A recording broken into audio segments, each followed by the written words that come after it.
Bonsoir, vous écoutez Nuit Profonde, l'émission où les histoires vraies ressemblent parfois trop aux cauchemars. Ce soir, une auditrice m'a laissé un enregistrement très particulier, et j'ai accepté de le diffuser presque sans le couper. Elle a demandé à rester anonyme à l'antenne, mais elle m'a donné son prénom, Élise, et quelques détails que j'ai vérifiés. Je vais lancer son enregistrement maintenant, et comme elle me l'a demandé, je vous préviens que ce témoignage n'est pas un simple jeu. Écoutez, et souvenez-vous, vous pouvez encore éteindre la lumière ou retirer vos écouteurs. Je suis dans une petite chambre d'hôtel au-dessus du port. Il est presque 3 heures du matin, et la mer cogne contre les quais comme un animal impatient. J'ai posé votre dictaphone sur la table, à côté de la lampe jaune, et j'essaie de ne pas regarder mon reflet dans la vitre parce que j'ai l'impression qu'il a pris une avance sur moi. Vous pouvez m'appeler Élise, cela suffit, et je vais vous parler d'un endroit où j'ai grandi, et que j'ai cru avoir laissé derrière moi sur une île battue par le vent. Cet endroit s'appelle le pensionnat Sainte-Marine. Il se trouvait sur l'île de Kermerven, une lande de roche reliée au continent par une digue que la mer recouvre à chaque grande marée. On va le démolir, ou plutôt on devait le démolir, parce que je ne suis plus tout à fait sûre de ce qui va se passer après cette nuit. J'ai convaincu 3 anciens camarades de classe d'y retourner avec moi, la veille de la démolition annoncée, et je me suis dit que ce serait l'occasion d'un article, d'un reportage, nostalgique rempli de poussière et de vieilles blagues.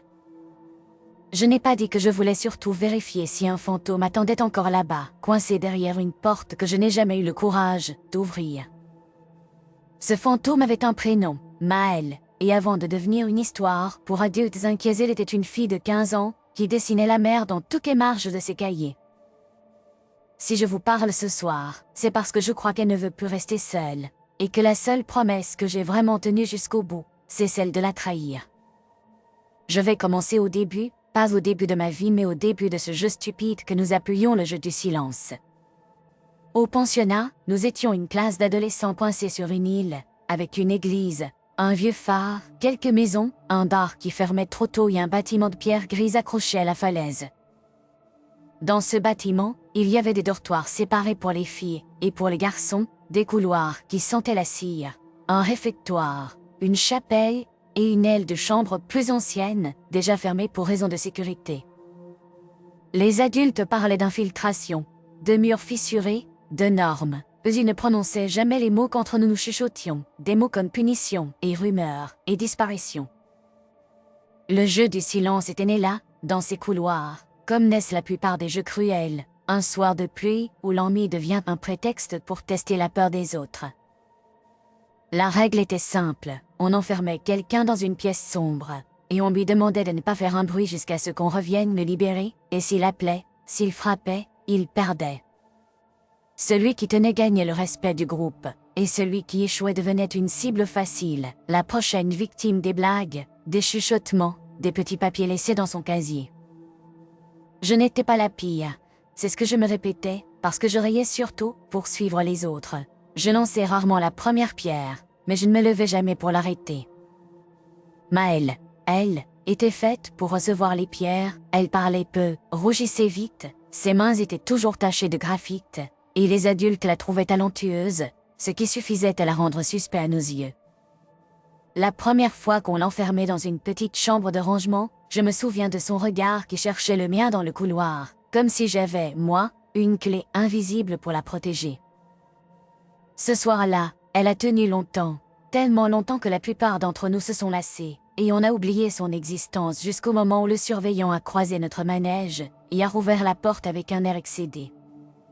Elle est sortie avec les yeux rouges, mais la tête haute, et j'ai voulu y voir un courage dont j'aurais pu être fière, comme si j'avais participé à un rite initiatique noble, et pas à un harcèlement organisé. C'est après cette nuit que j'ai inventé une variante, une version que je croyais moins cruelle, une version que j'appelle encore aujourd'hui la promesse chuchotée.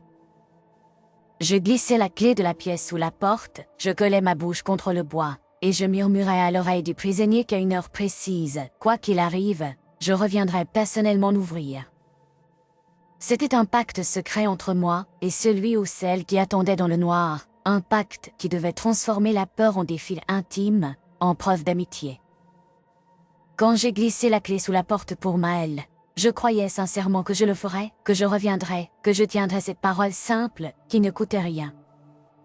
Les autres riaient derrière moi, ils promettaient aussi, mais leurs promesses étaient vides. Des mots jetés comme des cailloux, la mienne, je le croyais, avait un poids différent. Ce soir-là, le vent hurlait autour du pensionnat, la mer frappait la falaise, et les vitres vibraient, il faisait suffisamment de bruit pour qu'aucun cri ne s'entende clairement depuis l'extérieur. On avait choisi l'ancienne chambre au bout du couloir, celle qui donnait directement sur le vide, une petite fenêtre sur la mer, un lit étroit, une armoire, et ce silence qui devient épais après minuit. Nous avons fermé la porte, tourné la clé, et j'ai senti son regard sur moi jusqu'au dernier moment, comme une main qui se raccroche à un rebord avant de lâcher. J'ai murmuré que je reviendrais à minuit, que je reviendrais même si les autres se moquaient, même si on me menaçait, même si on me disait que c'était trop dangereux. La clé a glissé sous la porte, elle l'a prise, et je me suis éloignée avec le groupe, en me répétant que je n'étais pas comme les autres, que je ne laisserais pas ce jeu aller trop loin. Sauf que quand minuit est arrivé, je n'étais plus la fille qui avait fait cette promesse, j'étais la fille assise sur un lit d'un autre dortoir, entourée de rires, de défis, de menaces plus subtiles.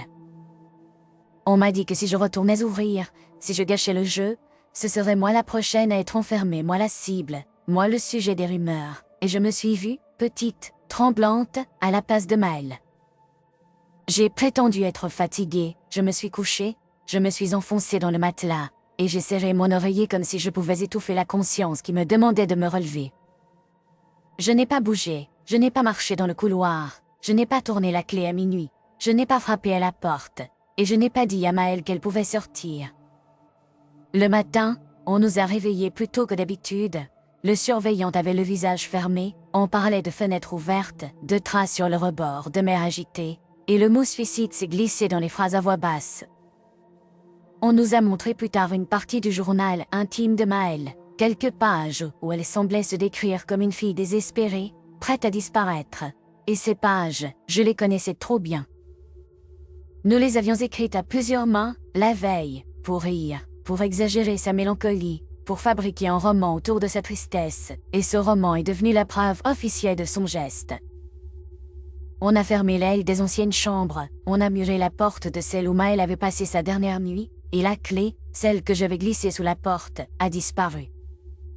J'ai pensé qu'elle avait coulé avec elle, quelque part dans la mer, et j'ai vécu avec cette pensée comme on vit avec un caillou dans la chaussure, en boitant mais en continuant d'avancer.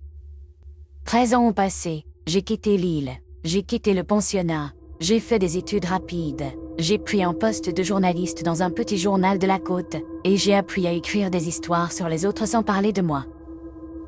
Quand j'ai vu l'avis de démolition du pensionnat, une brève dans une colonne administrative, mon cœur a raté un battement, comme si on annonçait l'exécution d'une condamnée que j'avais abandonnée. J'ai appelé Mathieu, j'ai envoyé un message à Claire, j'ai cherché Jérôme sur les réseaux, et je leur ai proposé un plan qui sonnait léger, presque festif. On pourrait retourner sur l'île la veille de la démolition, on pourrait prendre des photos, tourner une petite vidéo, boire quelque chose ensemble, enterrer nos souvenirs dans le rire et dans la poussière. Tu es sérieuse, tu veux vraiment remettre les pieds là-bas avant qu'ils dynamitent tout. La voix de Claire au téléphone avait gardé sa chaleur, mais derrière elle il y avait une nervosité, comme si elle n'avait jamais cessé d'entendre les pas dans les couloirs. Ce sera notre dernière chance de vérifier si Maëlle vient encore compter les lits la nuit. Mathieu avait écrit cela dans son message, avec un sourire que je ne pouvais pas voir mais que je devinais, celui qu'il sortait chaque fois qu'il se sentait coupable, et qu'il préférait ironiser. Je viens, mais je ne dors pas sur l'île, tu vois, je ne plaisante pas avec les esprits locaux. Jérôme avait répondu presque aussitôt, et je savais qu'il viendrait quand même, qu'il apporterait son vieux appareil photo, qu'il poserait sur tout un filtre de nostalgie pour se protéger de ce qu'il avait vraiment vu. Nous nous sommes donné rendez-vous au port, du côté du continent, un samedi de fin d'automne, où le ciel avait cette couleur de métal, et où le vent passait entre les mâts comme une plainte. Quand je les ai vus descendre de leur voiture, j'ai été frappée par la façon dont le temps avait glissé sur eux sans effacer les adolescents qu'ils avaient été. Mathieu avait pris du ventre, mais son regard restait vif. Claire portait un manteau trop élégant pour un quai battu par la pluie. Jérôme cachait ses cheveux grisonnants sous une casquette de touriste. On dirait un début de mauvais film, tu ne trouves pas? Cette lumière, ce bateau, ce panneau pour Kermerven. Elle l'a dit en riant, mais ses mains tremblaient autour de son gobelet de café, et j'ai choisi de ne pas le remarquer à haute voix. Tu penses qu'ils servent encore du chocolat chaud dans le vieux bar de l'île? Mathieu essayait de ramener des souvenirs inoffensifs, comme si on venait retrouver un lieu de colonie de vacances, et pas le théâtre d'une mort jamais expliquée. Quand on aura fini, je veux prendre une photo du bâtiment juste avant qu'il le casse, tu sais, comme une dernière page d'album. Nous avons monté dans la petite navette, la mer était grise, et plate en apparence, mais je sentais sous la coque un courant plus profond, comme une grande respiration contenue. L'île est apparue dans la brume, d'abord le phare, puis quelques maisons blanches, puis enfin la masse du pensionnat qui dominait la falaise, sombre, et plus grande que dans mon souvenir. À mesure que nous approchions, les lumières pour la fête du village se distinguaient sur la place, des guirlandes colorées, des étals, des fanions, toute une joie modeste qui ne montait pas jusqu'au haut de la falaise. Quand nous avons posé le pied sur le quai, j'ai senti une odeur de sel et d'algues mêlées au sucre brûlé des crêpes et au vin chaud, une odeur presque chaude, qui contrastait avec le froid de l'air. Les habitants nous ont regardés, certains avec curiosité, d'autres avec une sorte de reconnaissance étonnée, quelques-uns avec un recul immédiat, comme si nos silhouettes portaient encore l'uniforme du pensionnat. J'ai salué le patron du bar qui avait vieilli, mais gardait le même tablier, j'ai demandé une chambre à l'auberge, et j'ai prétexté un article sur la démolition et la mémoire des lieux. Quand j'ai prononcé le nom du pensionnat, Sainte-Marine, j'ai vu la mâchoire du vieil homme se serrer, et sa main se refermer un peu plus fort sur les clés qu'il tenait. Il a dit que le bâtiment appartenait désormais à la mairie, que tout était sécurisé, qu'ils avaient mis un cadenas sur la grille, qu'ils ne voulaient pas d'ennui. Je lui ai montré ma carte de presse, j'ai promis de ne pas écrire de scandale, juste un récit, une atmosphère, et je lui ai parlé de notre promo, de notre dernier jour, la photo de classe. À ce moment-là, un autre homme s'est approché, le gardien de l'ancienne école, un visage creusé par le vent, et des années, des yeux clairs qui avaient tout vu et qui préféraient oublier. Bonjour, vous étiez élève là-haut, vous aussi. Sa voix était basse, comme si l'air autour de nous était fragile, et j'ai hoché la tête en disant oui, nous étions de la dernière génération avant la fermeture. Il a posé ses clés sur le comptoir, elles tintaient légèrement, et parmi elles j'ai reconnu la forme d'une petite clé en laiton que je n'avais pas vue depuis 13 ans mais que ma main aurait reconnue dans le noir. Je l'ai fixé sans le vouloir, il lui a suivi mon regard, puis il a soupiré, et il a dit que de toute façon tout allait être rasé, que cela ne changeait plus grand-chose. Prenez-la, si vous y allez, mais ne restez pas après la tombée de la nuit, la tempête arrive, et certains couloirs n'aiment pas qu'on y marche trop longtemps.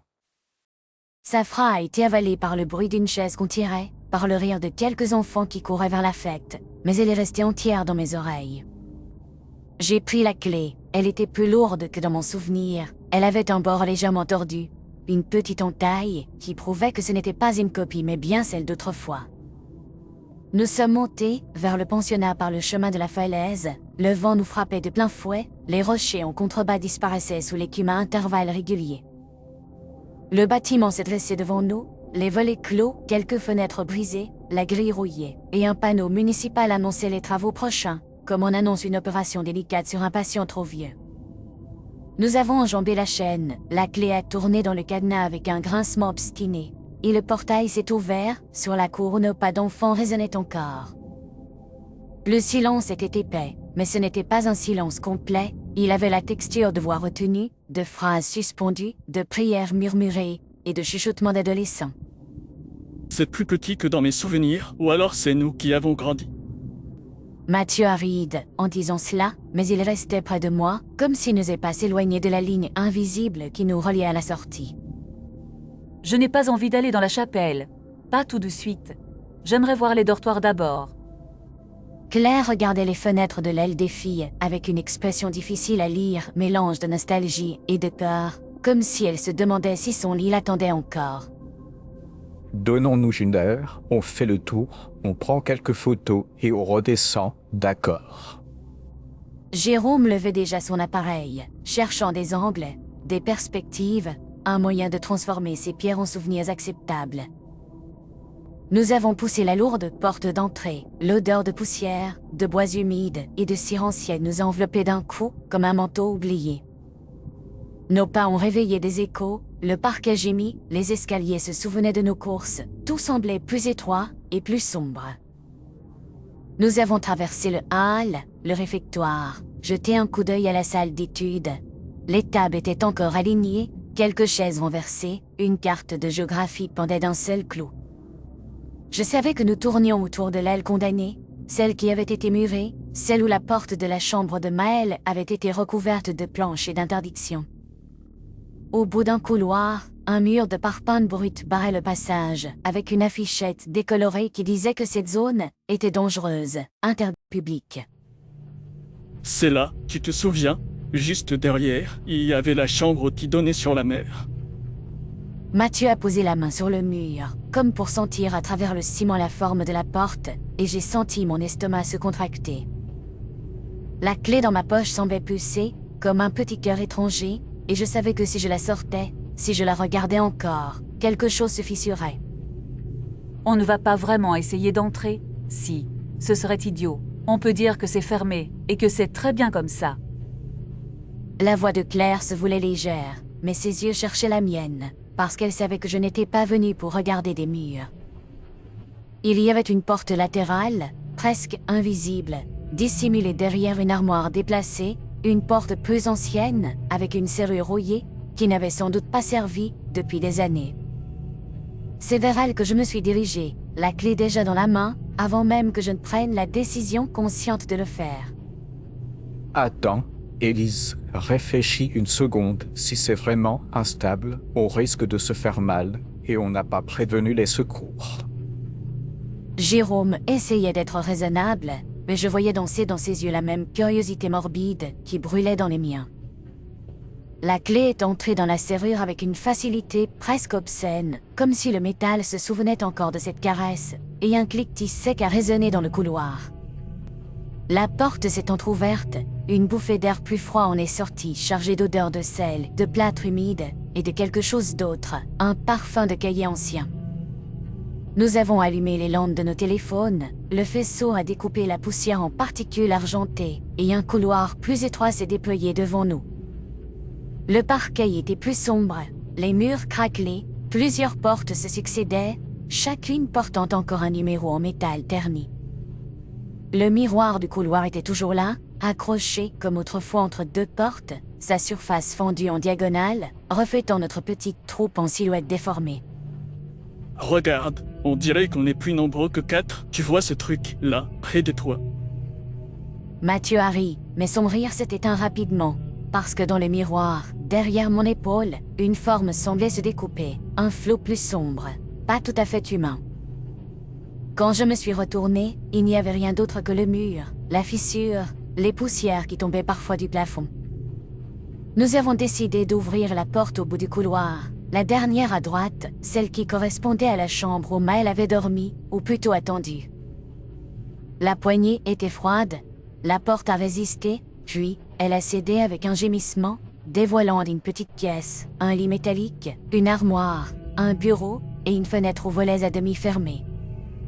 Je me suis avancée, chaque planche grinçait, le matelas était couvert d'une fine couche de poussière, mais sur le bureau, un objet semblait presque propre, moins envahi par le temps.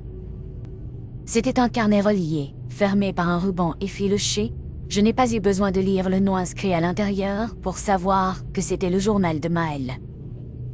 Quand j'ai défait le ruban, les pages se sont ouvertes au milieu, certaines couvertes d'une écriture régulière, et penchées, d'autres de mots plus tachés, comme si plusieurs mains avaient pris le relais.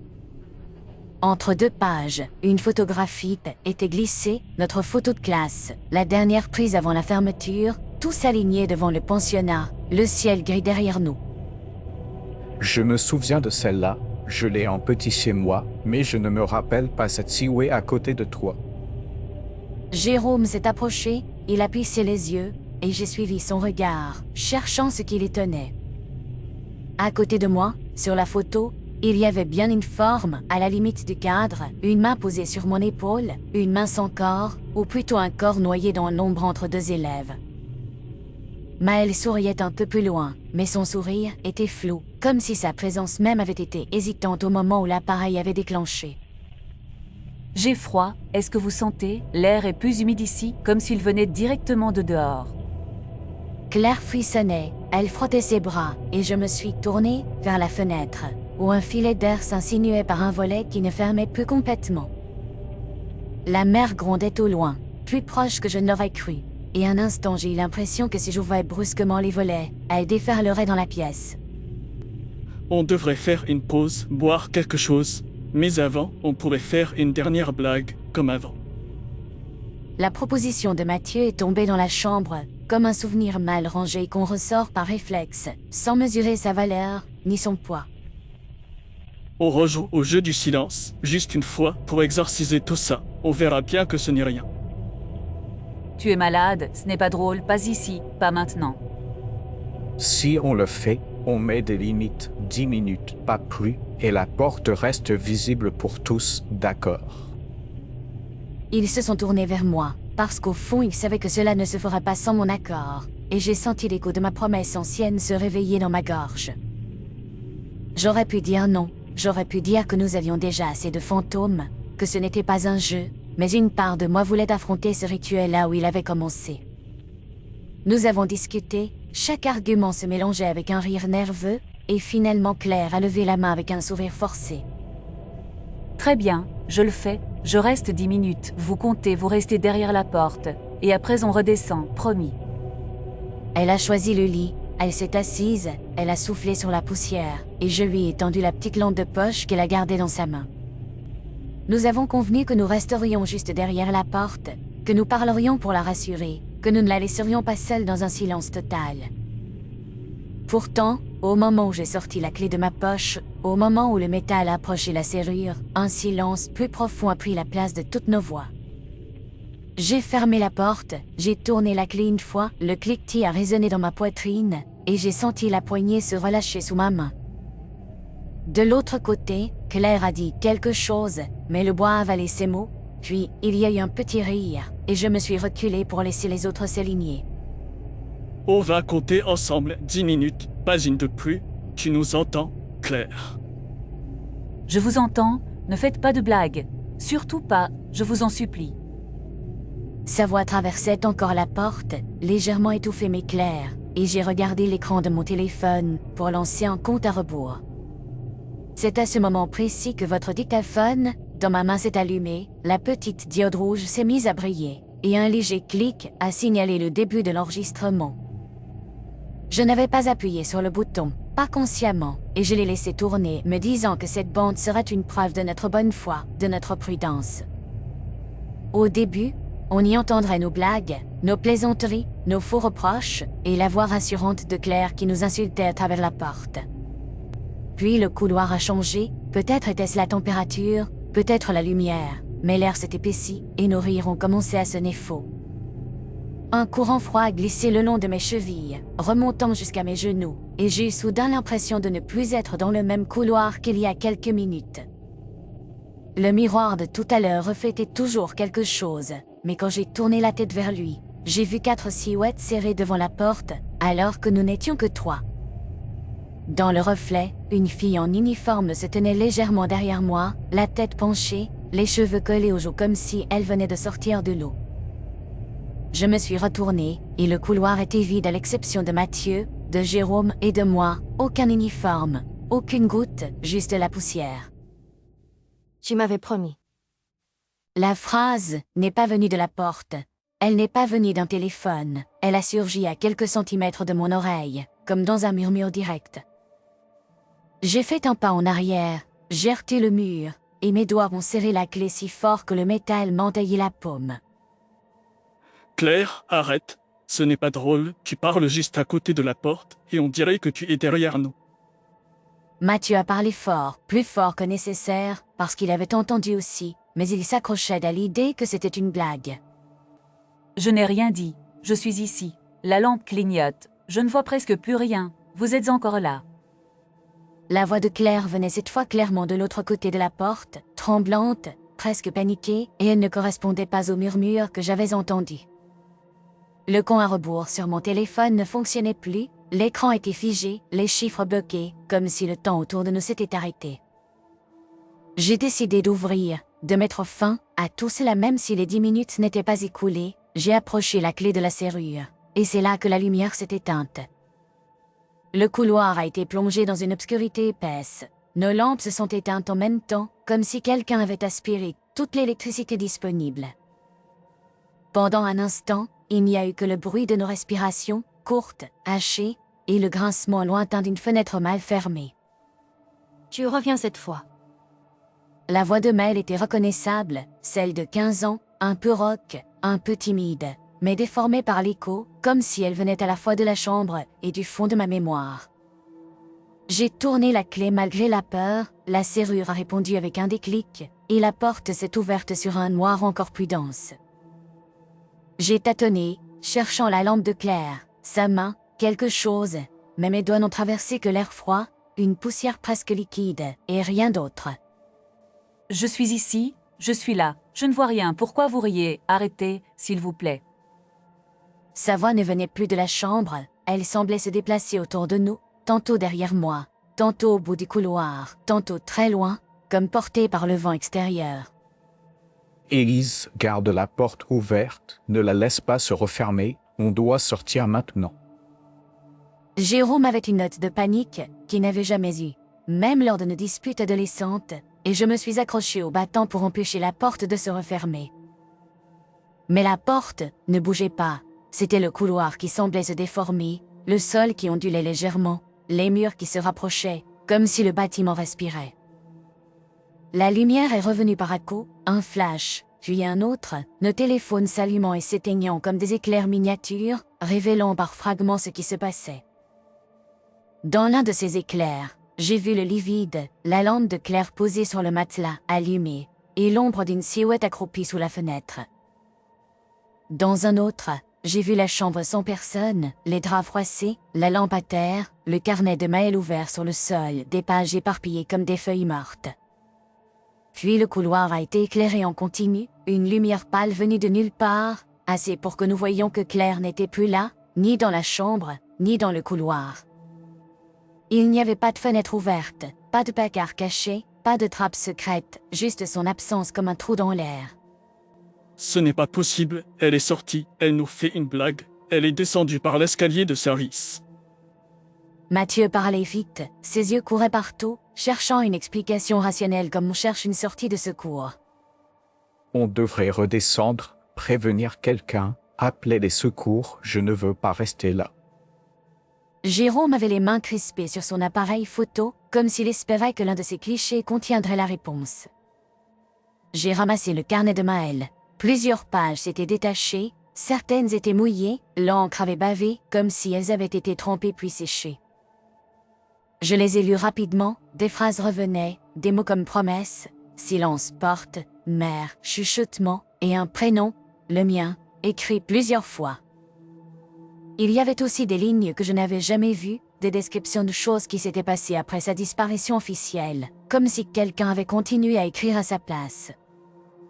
Je suis restée là où tu m'as laissé. Tu avais dit que tu reviendrais.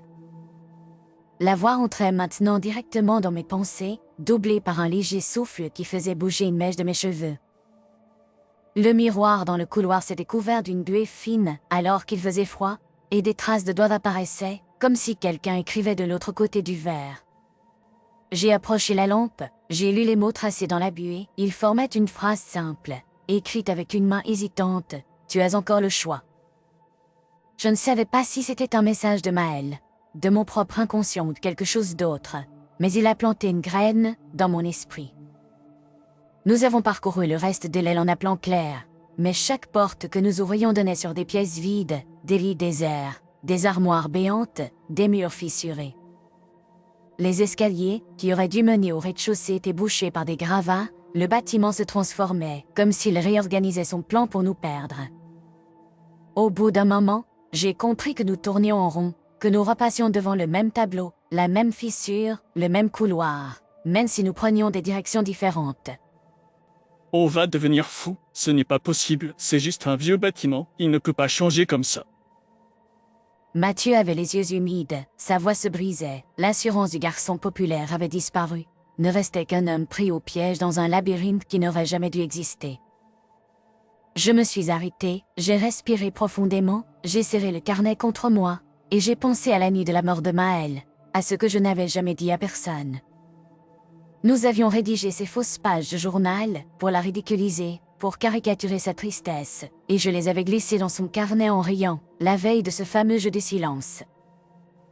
Je savais que si quelqu'un les lisait après, il verrait une jeune fille au bord du gouffre, prête à sauter, alors qu'en réalité, elle avait encore des projets, des dessins, des rêves de quitter l'île.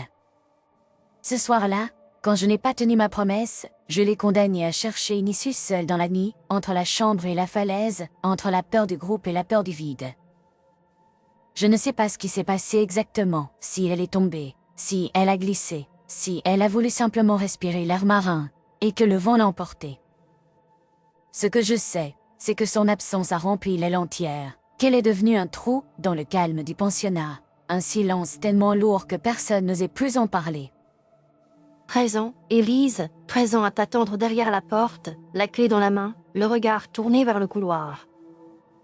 Sa voix se mélangeait maintenant au bruit du bâtiment, au craquement du bois, au sifflement du vent sous les tuiles, et je ne pouvais plus la distinguer du reste. C'est à ce moment-là que l'idée s'est imposée, non pas comme une punition, mais comme une équation logique, presque mathématique, qui alignait tous les éléments. La clé était revenue dans ma vie, la chambre avait été ouverte de nouveau, le jeu du silence avait repris, et quelqu'un avait disparu à sa place. Si je voulais réparer quelque chose, même de façon dérisoire, il fallait que je prenne la place qu'elle avait occupée, que j'échange mon rôle avec le sien, que je devienne celle qui attend derrière la porte.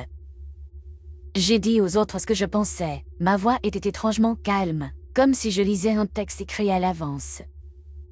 Tu es folle, tu ne vas pas rester enfermée là-dedans.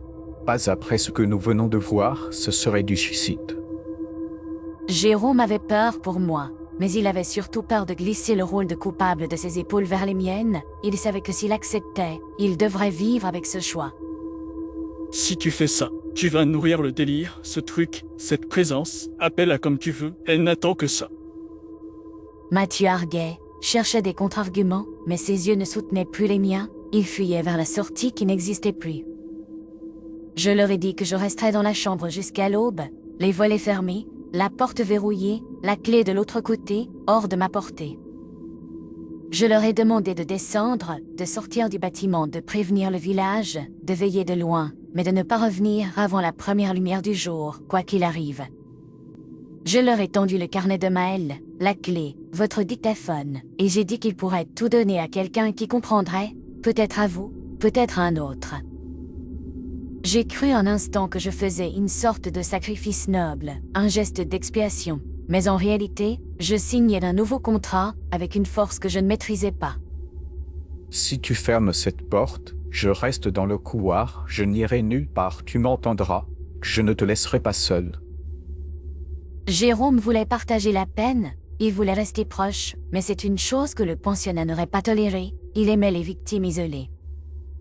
Elle veut être seule, comme moi. Sinon le jeu n'a pas le même goût, tu le sais. La voix de Maë s'est glissée dans la proposition, transformant sa générosité en piège, et je lui ai demandé de partir, de descendre, de m'obéir pour une fois. Nous nous sommes regardés longtemps, dans ce couloir déformé, et j'ai vu dans leurs yeux les adolescents d'autrefois, ceux qui avaient ri pendant que je me couchais au lieu de revenir. Ils ont fini par accepter, par reculer vers les escaliers, par disparaître dans la pénombre, emportant avec eux la lumière la plus stable que j'avais. Je suis entrée dans la chambre, j'ai fermé la porte derrière moi, j'ai tourné la clé de l'intérieur, puis je l'ai passée sous le battant pour qu'elle rejoigne l'autre côté. Je me suis assise sur le lit, la lampe posée sur le bureau, la fenêtre fermée, et j'écoutais les bruits du bâtiment redevenir ce qu'ils avaient été une fois, une respiration profonde. Te voilà enfin, à ta place. La nuit est longue, tu vas voir comme le silence change de forme. Elle s'est installée près de moi, pas visible, pas tangible, mais présente comme une température, une modification de l'air autour de mon corps. Au début, J'ai essayé de parler, de lui dire que j'étais désolée, que je n'avais que 15 ans, que j'avais eu peur, que je n'avais pas compris ce que je faisais. Tu savais que tu promettais. Tu savais ce que cela signifiait pour moi. Tu savais tout cela, et tu as choisi de t'endormir.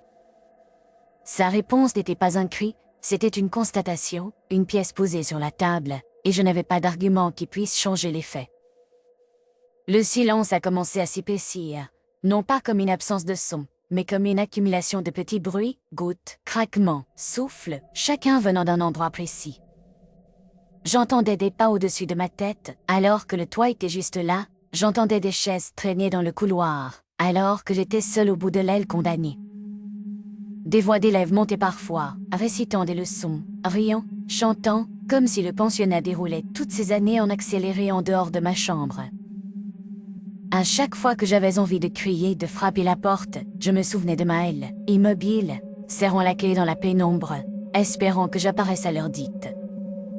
Je me suis promis de tenir jusqu'à l'aube, de ne pas appeler, de ne pas demander grâce, de faire ce qu'elle avait tenté, et de rester vivante malgré tout. À un moment, je crois que je me suis assoupie, non pas par fatigue, mais parce que mon esprit a cédé, saturé par trop de stimuli contradictoires. J'ai rêvé de la mer, de la falaise, de la fenêtre, j'ai rêvé que je marchais dans le couloir d'autrefois, avec mon uniforme, que je tenais la clé dans ma main, que je riais avec les autres.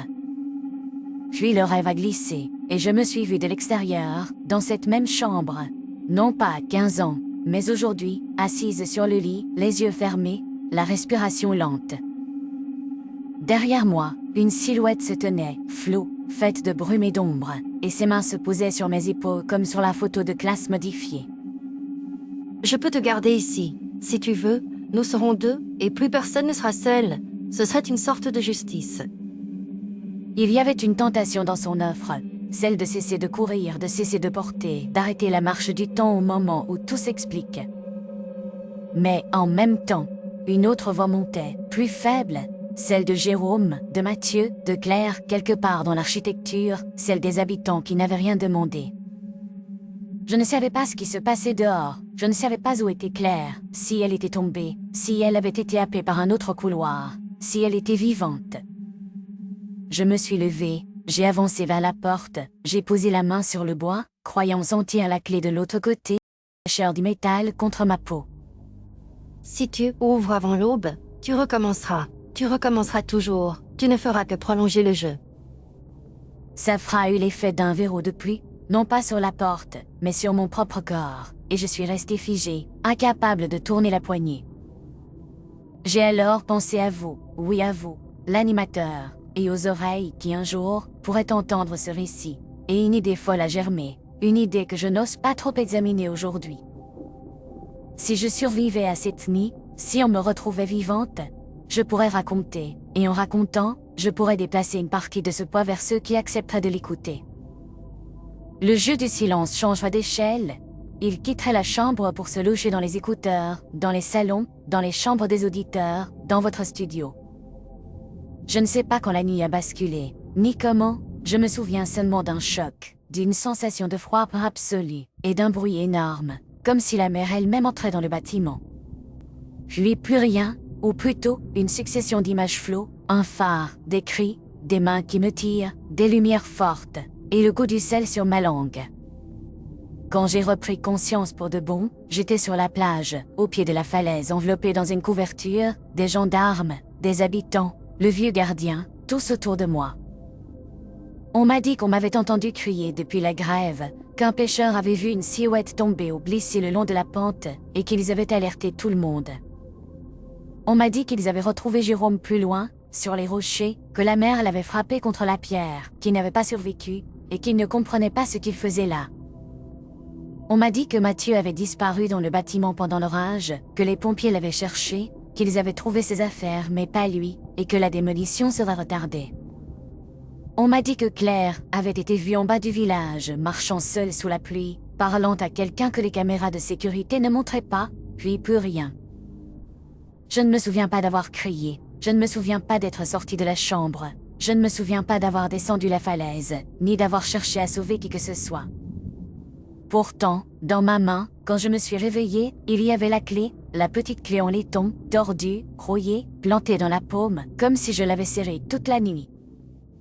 Votre dictaphone, lui, était dans la poche de ma veste, intact, la diode éteinte, comme si quelqu'un l'avait éteint juste, avant de me déposer sur le sable. Quand je l'ai rallumé plus tard dans cette chambre d'hôtel où je vous parle, j'ai entendu non seulement ma propre voix, mais aussi celle de Maël, de Jérôme, de Claire, de Mathieu, des gardiens, du vent, de la mer. L'enregistrement ne correspondait pas exactement à ce que j'avais vécu, il ajoutait des phrases, en retirait d'autres. Il causait la nuit différemment, comme si quelqu'un avait monté un film. J'ai entendu Maël lire les vraies pages de son journal, celles que je n'avais jamais vues, des lignes où elle parlait de son désir de quitter l'île, de faire des études d'art, de vivre dans une grande ville. J'ai entendu ma voix répondre, promettant de l'accompagner, j'ai entendu les rires des autres, puis les larmes, puis le silence, puis à nouveau le murmure, « Tu reviens cette fois ». J'ai compris que ce dictaphone n'était plus seulement un objet, mais un passage, un tunnel, où le son se tordait, où les voix se mélangeaient, où les promesses se rejouaient. C'est pour cela que je vous l'ai envoyé, avec mes notes, avec mon numéro, parce que je veux que vous écoutiez aussi, que vous décidiez ce que vous en faites.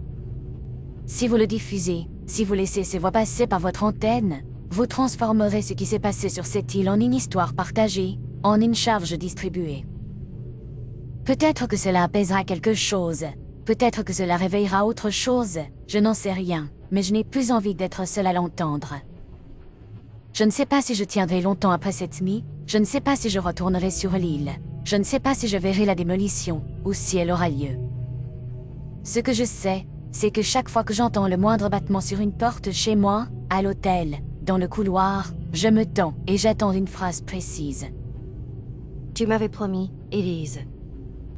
Voilà, je crois que j'ai tout dit, ou du moins tout ce que je peux dire sans que ma voix se brise pour de bon. Je vous laisse décider de la suite, je vous laisse la clé au sens propre et au sens figuré, à vous de voir si vous tournez, ou si vous la laissez dormir dans un tiroir. Merci, Élise, pour ce que vous avez accepté de nous confier. Je vous promets de ne pas trahir vos mots. J'ai écouté votre enregistrement plusieurs fois avant cette émission, seul dans ce studio, entre les murs tapissés de mousse et des petites lampes qui clignotent. À la fin de la bande, après votre dernière phrase, il y a un silence, puis un bruit, très léger, comme un doigt qui frappe doucement sur une porte. Juste après, une voix murmure un prénom, le mien, que je ne vous ai jamais donné, et je dois admettre que cela m'a coupé le souffle. Je ne vais pas le faire entendre ce soir, pas entièrement, parce que je ne suis pas certain de vouloir imposer cela à tout le monde. Mais je vais vous laisser, vous qui écoutez, avec cette idée, avec cette question, et avec le battement de votre propre cœur contre vos côtes. Si vous avez entendu autre chose dans ce récit, si une porte a bougé chez vous, si un souvenir s'est réveillé, sachez que vous n'êtes pas seul. Merci d'avoir écouté cette histoire jusqu'au bout, dans le noir ou dans la lumière, avec la mer de Keramerven dans vos oreilles, ou simplement le souffle de votre chambre. Si cette histoire vous a touché, si elle a éveillé quelque chose en vous, n'hésitez pas à cliquer sur le petit pouce, à vous abonner à Histoire courte de fantômes, et à laisser un commentaire pour nous dire ce que vous avez ressenti.